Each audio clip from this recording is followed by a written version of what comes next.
रंगदार होई रे, गाजीपुर जिला के रंगदार होई रे।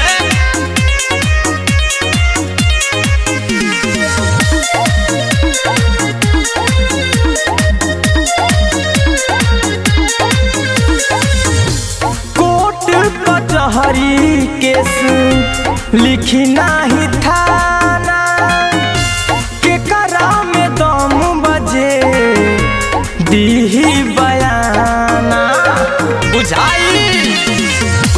कोर्ट कचहरी केस लिखी नाही थाना, केकरा में दम बजे दीही बयाना।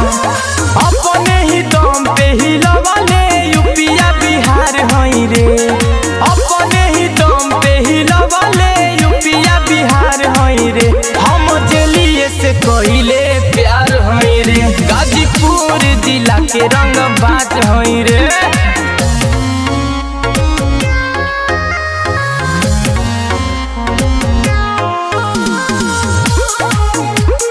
मंगाओ 7 गो छफेरा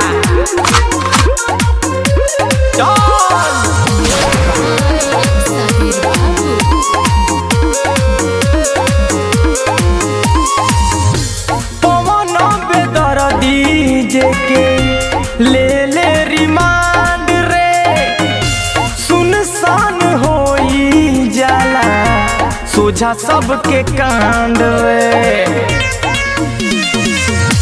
पवन बेदर्दी जेके ले ले रिमांड रे, सुनसान होई जाला सोझा सबके कांड रे।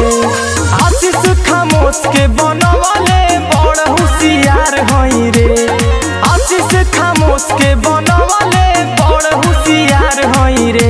हम जिलावा में बड़ रंगदार होई रे, हम जेलिए से कहिले प्यार होई रे। अरे बबुनी बुझा जाई जिला गाजीपुर ह, चपा जाइबू।